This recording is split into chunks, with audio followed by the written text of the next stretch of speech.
Hey, welcome back to JG3 Reviews. My name is James, and here I like to explore the world of fountain pens, ink, paper, and today it's a little bit of both. It's mainly this particular pen right here, but honestly, I'm just as excited about the ink that I have in this pen as I am the pen itself. So much so that ink is going to definitely get its own video. But for now, it is all about the Benu Haute. And I know some will say, don't you mean hot or haute or haughty? Yes, I mean all those things. Thank you. This was a new pen, late 25 from Benu, and it came in set and it comes in several really good looking resins, but this one definitely is my favorite. I actually was initially drawn to a brown version of the pen, and I still think that that is really a wonderful looking pen. But when I saw this one and also the vote from my wife counted, this was the color that I went with, and I am not disappointed. This is a beautiful material, and I'm not disappointed in the way that this pen writes, as I will show you in the writing test. I bought this one equipped with a Schmidt nib in broad, and yeah, wetness, everything. You're going to want to stick around for the writing test. You're definitely going to want to stick around and see. Really, really good, and particularly good for the kind of ink that I chose for this pen and that I chose this nib to use. So in this video, we'll look at all of that, how the pen writes, the really neat material that it's made of, the quality control, all that good stuff, and its unique squared barrel. Did I even mention that a unique squared barrel?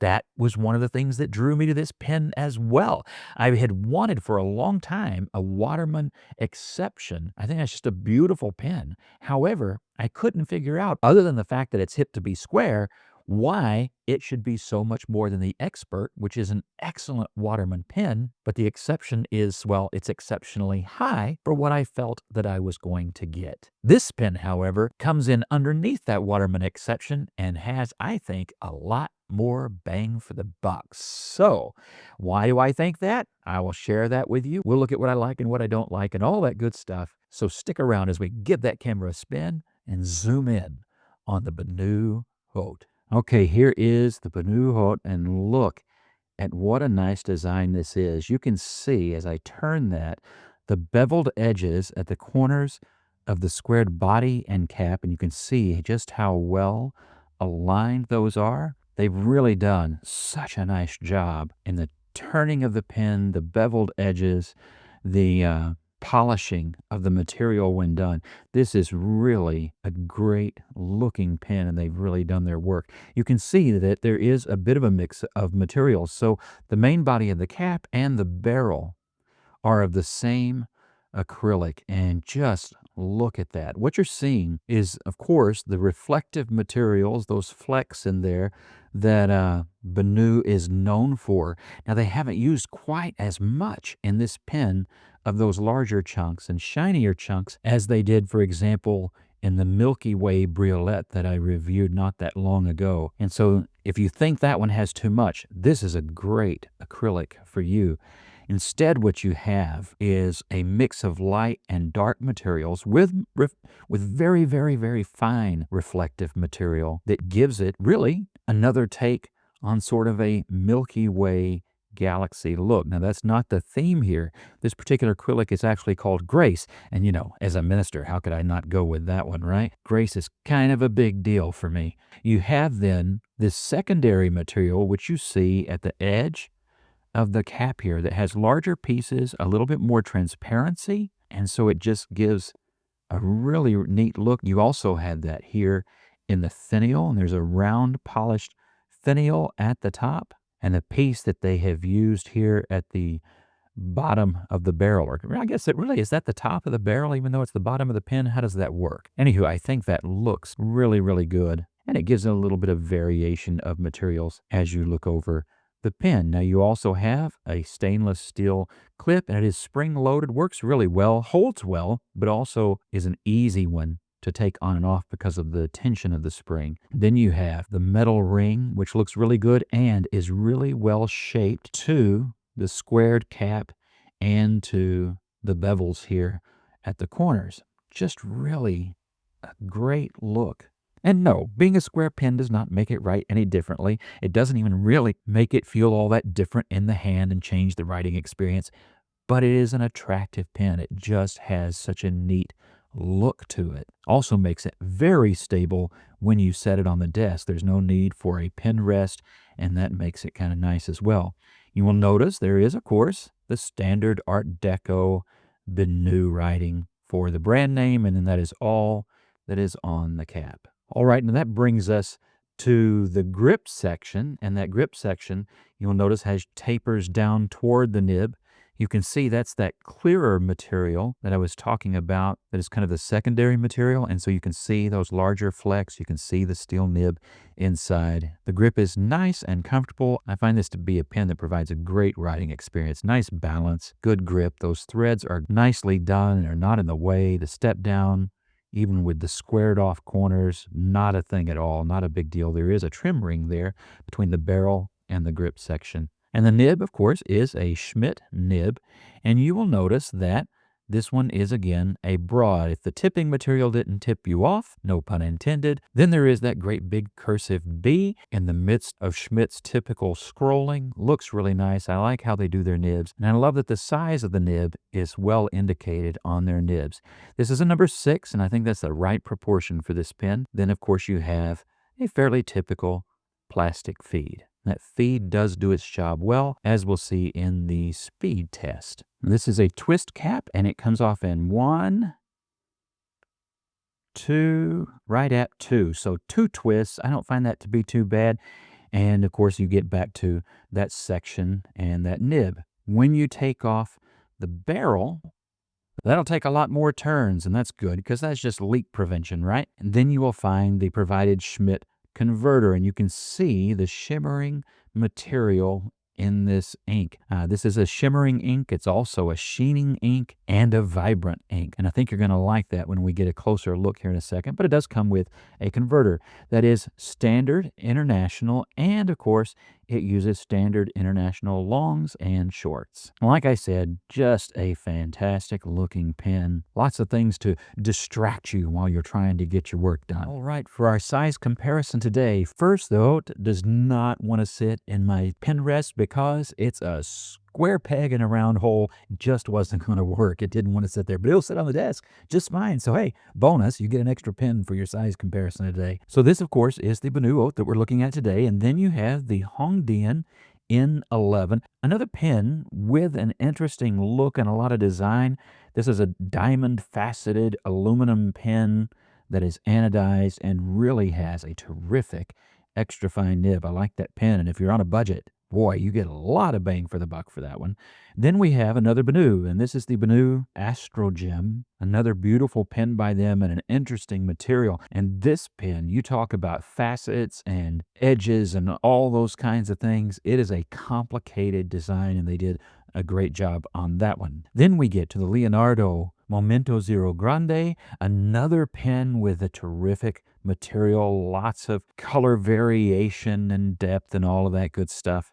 And that's a piston filler and just an excellent pen. I just cleaned that one out last night. And then for those who will not have any of these pens, which may be most of you probably, because this is an unusual mix of pens, I have a Pentel Energel gel pen. That's not sacrilegious on this channel. I actually really like those pens, and this one is in a silver gray ink that is kind of fun and interesting. So while this is very much a full-size pen, unposted and uncapped, you can see that it actually is a little bit shorter than what is a pretty typical gel pen. Now, I don't write with this pen posted, and I think you can see why. Look at what a long pen this is. I also don't want to leave any marring or wear marks on the acrylic over time, so I'm protecting it that way. But it does post, and you can see that does make it a pretty long pen. Posting-wise, probably the Astrogem actually does a little bit better job. Something about the way that it's cut just kind of allows that cap to be quite secure a little bit further on. And I actually don't normally post that Hongdian N11 either because that faceting is so crisp.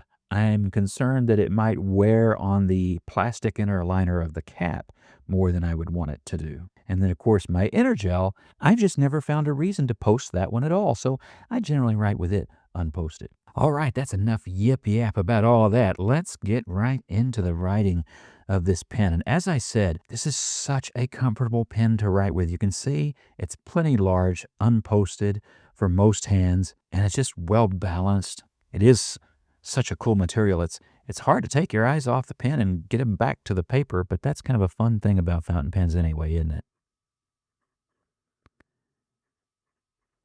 Now, hopefully, it is a shimmering ink. Hopefully, I have turned the pen around and setting up and talking with my hands that it is ready to go and that material is spread through the ink.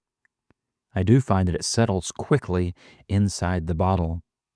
I just did an ink sample just a few minutes ago, and you can see that it's already pretty much down back at the bottom again. But again, it is the Benu Haute, and it is a broad.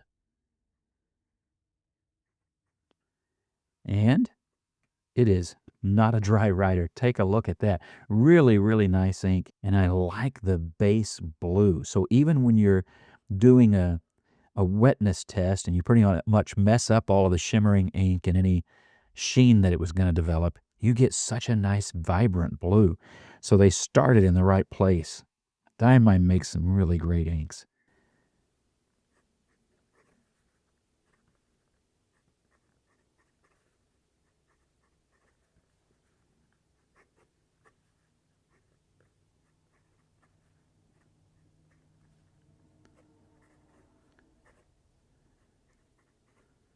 And this is definitely one of those great inks. It's an ink that you can now get in a nice big bottle like that, but it came out of their Ink Vent series a little while back. And I wanted to try it, and it's just fantastic. Haven't had any feed issues in this pen, no dry out issues in the pen. And I think that's a testament to both the pen and the ink. Shimmering inks can get cloggy sometimes if a pen is not optimal. This pen has fed this ink perfectly, no issues whatsoever. It has not dried out. It has had shimmer in it every time I've written with it. I've left it for a week, come back to it, and no issues, and that's on multiple fills at this point. It really is a good combo. And a lot of times what you'll see is that at the top of the letters, you get that base blue. By the time you get to the bottom of that downstroke, you've gotten into the darker hues and you've gotten into more of that shimmering material. And then as it dries, you get some red and purplish sheen. In fact, before we do our speed test, let me show you the ink sample I did earlier. This is on Tomoe River paper, and it will really highlight what I'm talking about with the ink. This has had about an hour to dry. And so you can see in the writing, you have all the color variation, but you also see red and purple sheen throughout that writing. Like I said, when you do a smear test, you're going to end up with that base blue, but you get all of that variation in the writing. Tomoe River paper, of course, brings that out. Well, it is made in the UK, and then on the first, second, and third pass, you can see the differences. So this first pass looks like there's no shimmer in it, and I think that's because I had waited too long after remixing the bottle, and it really does, I'm not kidding, it settles really quickly at the bottom. And so more time had passed than I realized, and so that first pass didn't have a lot of the shimmering material in it. Now, the ink has been in the pen for over a week, about a week and a half, and you notice there's no problem having shimmer well distributed there. But on the second and third pass, I went ahead and remixed it before the second, and you can see what you're really supposed to get, and everything is well distributed. The shimmer is well distributed. The sheen at the edges looks terrific, and actually you can barely tell the difference between that second and third pass. And I probably should also note, not really any unexpected problems on the other side of the paper either. This was a very wet sample, so you're starting to get a little bit of the base blue, but no, the ink's really quite well behaved. Just a little bit that came through here on the Rhodia.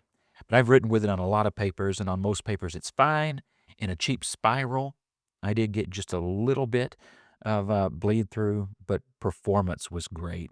Now, speaking of performance, let's get back to the pen and do our speed test. In real time, I lifted a time or two. All right, I know I turned here. This was a lift. Let me see and just make sure. I talked for a while too. I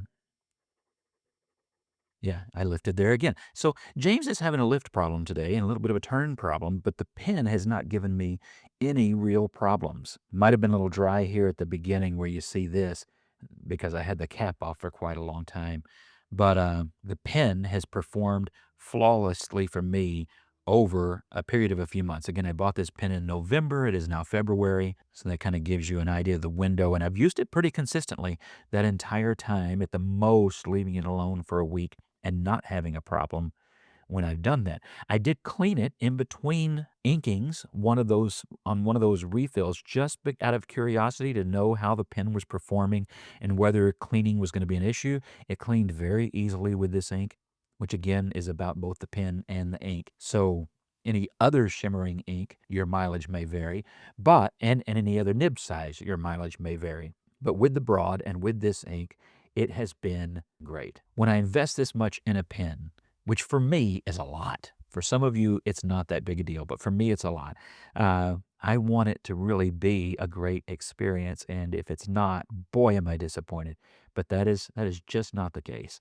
This pen, I think they have knocked it out the park. So I think they did the squaring of the body very, very well, and this is one of their areas of expertise, special shapes and facets and things like that. They just do very well at Benu. So what about you? What do you think about the pen? You like square pens? If you like square pens, what's the square pen that you've got and maybe you think I ought to feature on the channel for somebody who may not want the Benu? Is there an alternative square pen that you think, hey, James, you really do need to check this out? Maybe it's that exception I mentioned. Maybe you're going, oh, no, James, you're wrong. It really is worth it. I don't know, but I bet some of you do.